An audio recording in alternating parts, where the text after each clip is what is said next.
We have significant challenges today in the Marine Corps. From figuring out how to conduct expeditionary advanced base operations, littoral operations in a contested environment, to quality of life, talent management, and retention problems. Marine officers and enlisted are leaving the Marine Corps at an alarming rate. I'm going to set aside the operating concepts for a minute and talk about what we can do to improve the latter. And that is what I believe is preserving our competitive advantage, our people. And what I want to talk to you about is what you can do at your level. And I believe there are three things. The first is that leadership is not one size fits all. All Marines are not the same and do not respond to the same style of leadership. I learned this lesson very early on in my basketball career.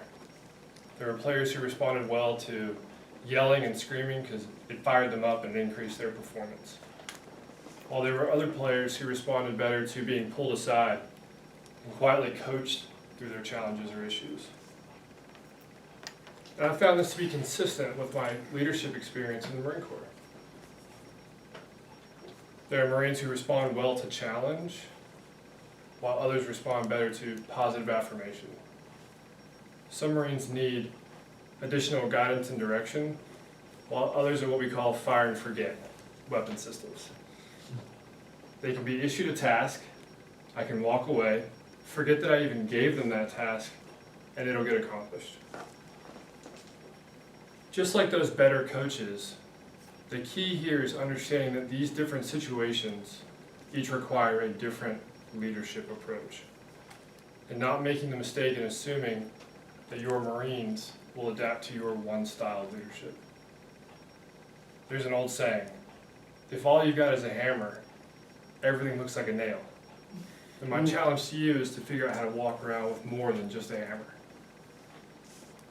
The second point is to position your Marines in accordance with in jobs that are well in line with their natural abilities. Marines are more productive and successful when their work is well suited to their strengths. An excellent source of information for this is a book called StrengthsFinder 2.0.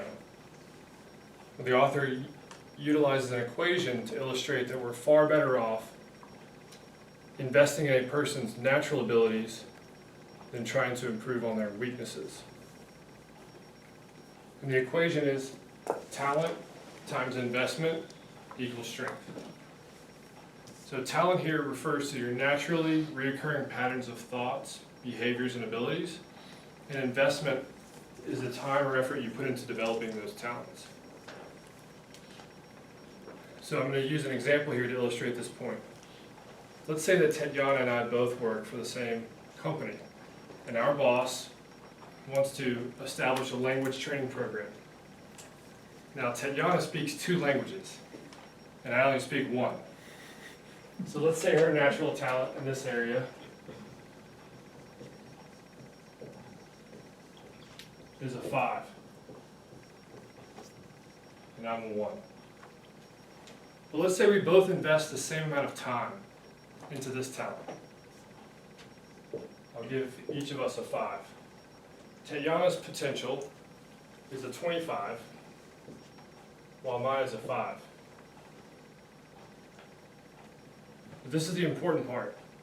Let's say that I stress out, and I start coming into work early, staying late, and even working on the weekends to try to overcome this lack of natural ability.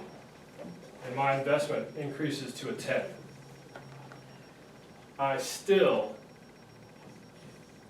will not be able to reach Tetjana's maximum potential.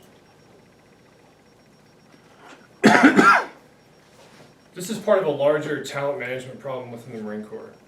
But we as leaders must do what we can to address at our level and put Marines in positions that are in line with their natural abilities. As the model indicates, when we do this, we maximize their strength.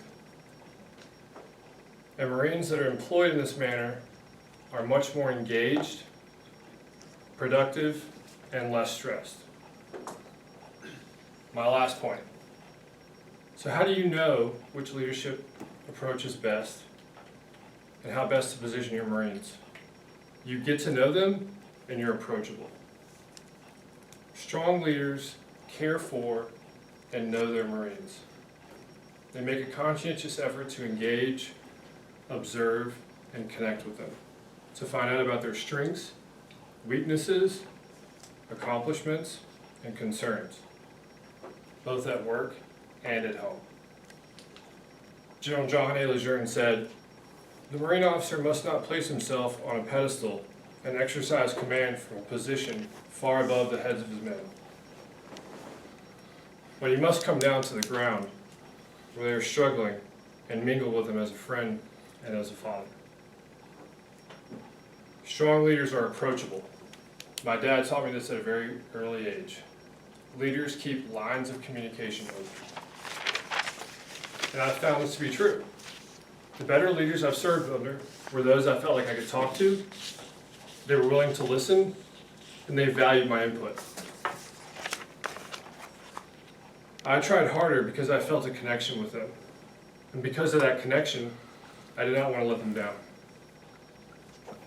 By taking time to get to know your Marines, you demonstrate to them that you exist to serve and not to be served.